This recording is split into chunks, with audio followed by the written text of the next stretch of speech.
Well, thank you very much, ladies and gentlemen of the media. The court has just taken a short break to resume to deal with other matters related to this main case here. But for now, the court, by a verdict of 6-3, has ruled in favor of the NDC.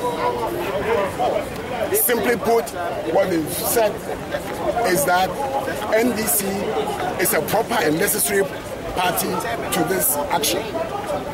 They sponsored President John Dramani Mahama as a candidate. They are most likely to be affected if there were to be a rerun or a new election completely.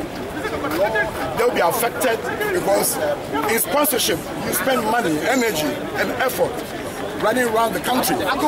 So they think that if there's any issue pertaining to questions about this election, then the NDC as a party is a necessary party.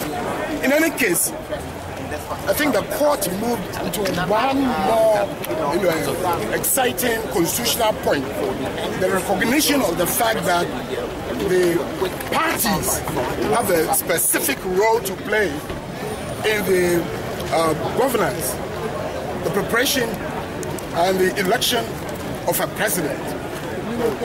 Article 55 of the Constitution was really affirmed and came out very clearly that under that article of the Constitution, the NDC can come to court as a party and claim any interest that they are entitled to.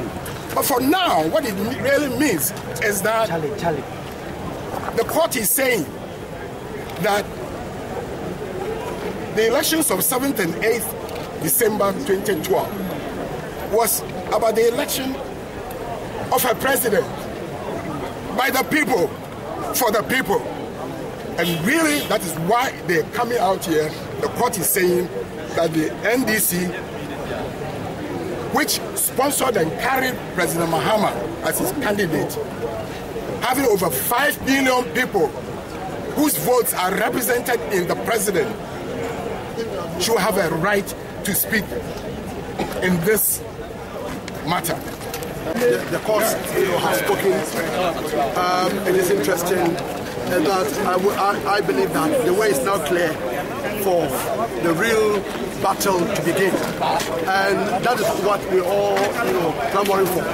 And so the NDC having now been joined, we are now the case is open and the way is open for the Supreme Court now to hear the substantive matter that is before them. And my joy is this, that now that the NDC is being joined, if the case goes against them, then they would have no way of complaining that they were not given the opportunity to join. So I'm very happy and excited by today's judgment.